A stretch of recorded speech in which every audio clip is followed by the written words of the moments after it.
Hi guys, let's look at the next question. The next question that we do is question number 10. Just to revise, the three identities which we have learned this year are sine square a plus cos square a is equal to 1, 1 plus tan square a is equal to sec square a, and 1 plus cot square is equal to cosec square a. Remaining things we'd already learned it in grade 9. So let's look at how these can be applied to prove left hand side and right hand side are equal. So again, I will start with the left hand side. So let's look at the left hand side. Now I notice I need to keep sec square and sec square common, but I don't know any other relationship. So let me just convert this into cos square. So this would be 1 plus cos square a plus sine cosec square would be 1 upon sine square a. Why? Since sec a is equal to 1 upon cos a and cosec a is equal to 1 upon sine a. That's the reason that I have been able to do this change. Next, let's take the LCM here. So if I take the LCM will be sine square a multiplied with cos square a. So I'll have to multiply 1 with sine square a. That's what I'll get in the numerator. And I'll have to multiply this one with cos square a. So this is what I get. But I already know that sine square a plus cos square a is equal to 1. This is what we've already learned, which means this is equal to 1 upon sine square a multiplied with cos square a. And the reason for this is since sine square a plus cos square a is equal to 1.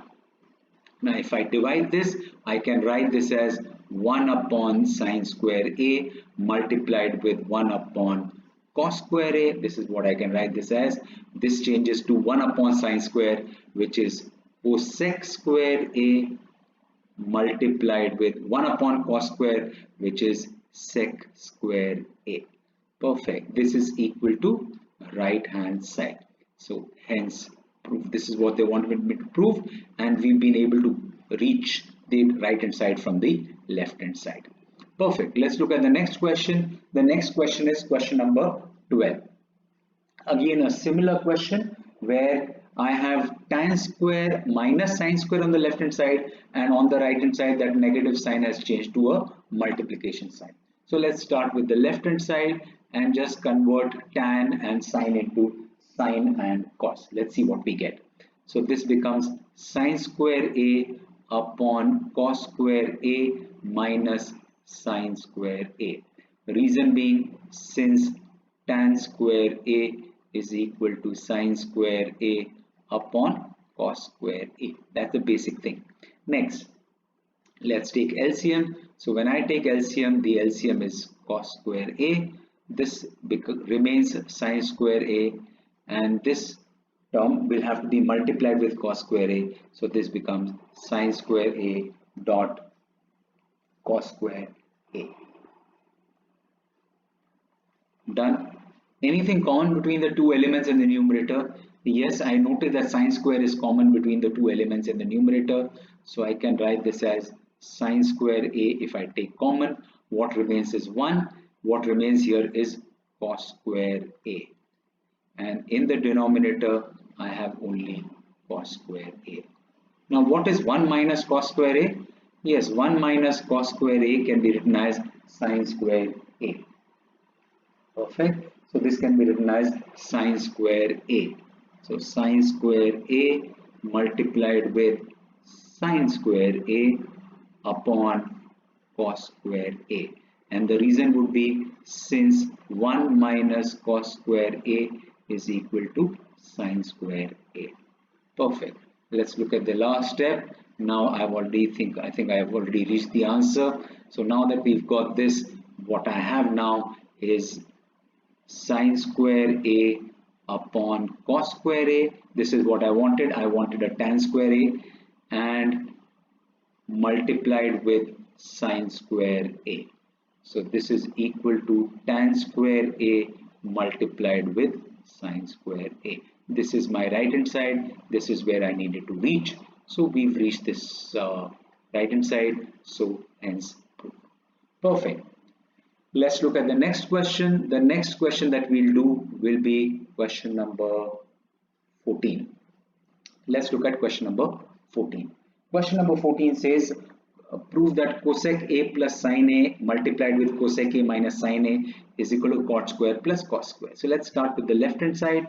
In this case, the left hand side looks like x plus y multiplied with x minus y, which basically means x square minus y square. So the left hand side becomes cosec square A minus sin square A. Reason being, since x plus y multiplied with x minus y is equal to x square minus y square. Done. For our easy reference, I have already written these three identities that we've derived or we learned this year here. So let's see if I have any relationship. Basically, I need to convert cosec square into cot or cos. Let's see if I have anything which has cosec and cot. Yes, so if I can convert cosec square and cot, the relationship is cosec square is equal to 1 plus cot square. So instead of cosec square, let me write 1 plus cot square A. Perfect. So this way I think I'll get my cot, and I need to convert sine into cos.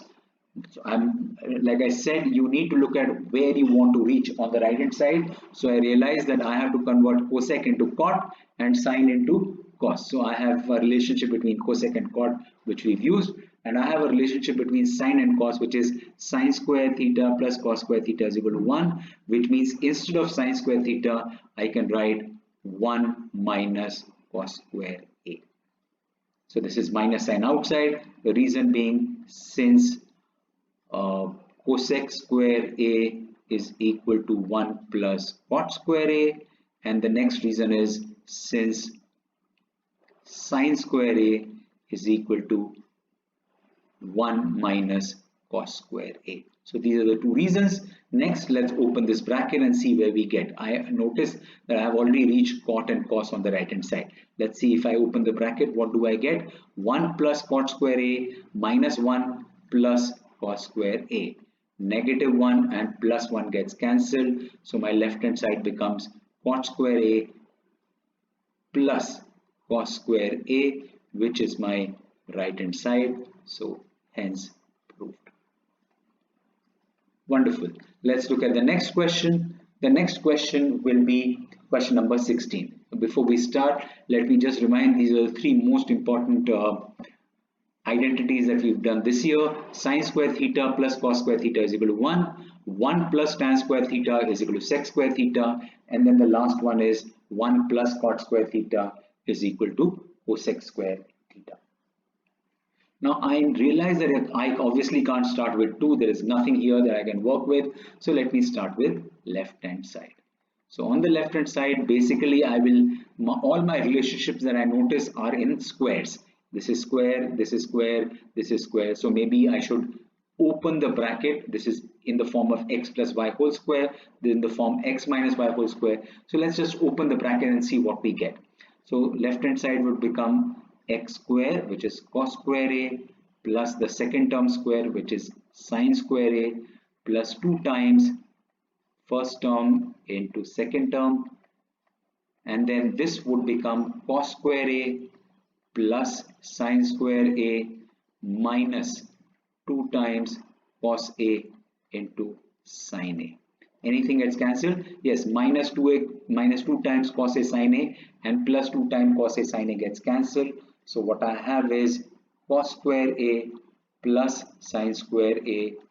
This is these first two terms, and then I have this term again, plus cos square A plus sine square A.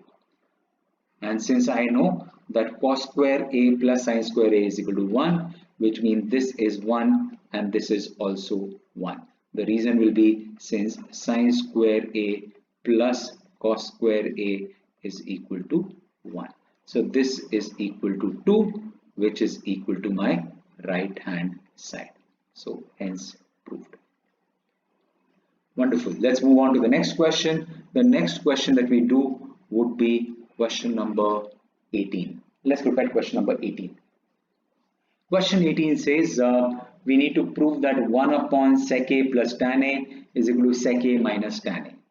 So here I have two options. Option one, I can try and convert sec and tan into uh, cos and sine, but I realize on the right hand side also I want only sec and tan.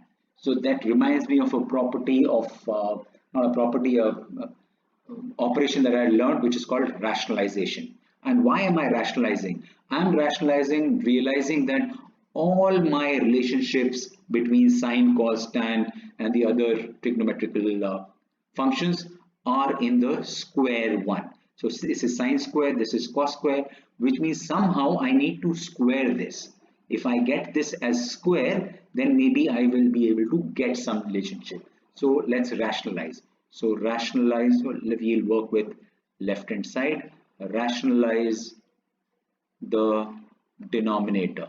I hope you remember rationalization, which means you multiply, if the denominator is x plus y, you multiply numerator and denominator both with x minus y. So let's rationalize the denominator and let's see what we get. We get 1 multiplied with sec a plus tan a multiplied with sec a minus tan a upon sec a minus tan a. Yeah, basically I've multiplied both numerator and denominator by the same thing, which means I haven't changed anything. The numerator now becomes sec a minus tan a, which means I think I've already got my answer if my denominator can become 1. So this is in the form a plus b into a minus b, which is basically a square, in this case sec square a minus tan square a. Is there a relationship between sec and tan? Yes, the relationship is 1 plus tan square is equal to sec square, which means sec square minus tan square is equal to 1. So this is sec a minus tan a upon 1. Reason being, since sec square a minus tan square a is equal to 1, which is basically equal to sec a minus tan a, which is equal to right hand side. So hence proved. I hope you've realized that I'm working with left hand side to reach right hand side. I'm assuming that there will be some questions where I have to work with right hand side as well. Anyway, let's look at the next question. The next question that we do is question number 20. So question number 20 says, prove that sec a minus tan a upon sec a plus tan a is equal to something. Now again I work with the left hand side, and like I said, all my relationships between trigonometrical identities or trigonometrical ratios are in the square. So again let me try and rationalize, multiply both numerator and denominator, this time with sec a minus tan a. So let's multiply. So this would be sec a minus tan a upon sec a plus tan a, and let's multiply. Rationalizing would mean I'm multiplying it with sec a minus tan a upon sec a minus tan a.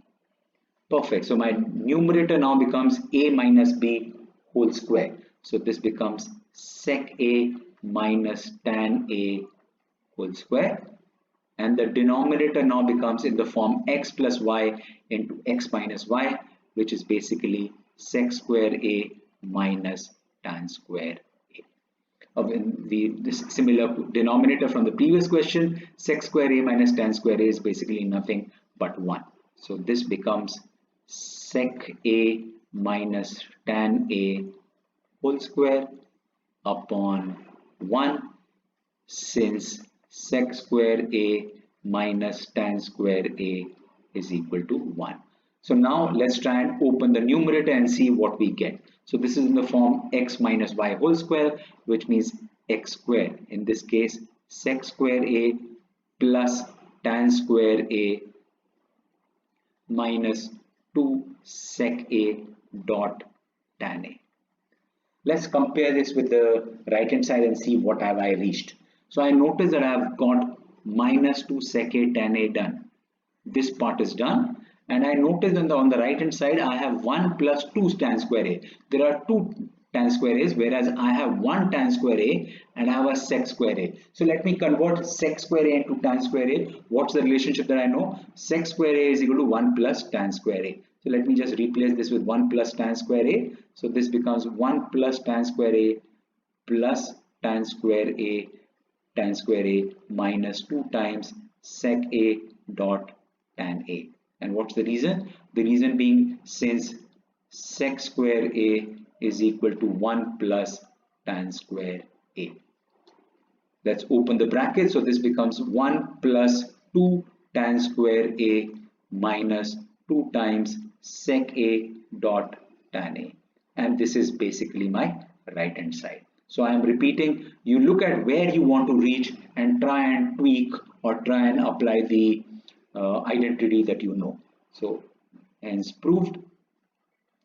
That finishes this video for me. Let me just jot down some homework questions for you. So the homework question for you would be question number 9, question number 11, 13, 15, 17 and 19. Thank you so much. Take care. Be safe. I'll see you with the next video. Bye bye.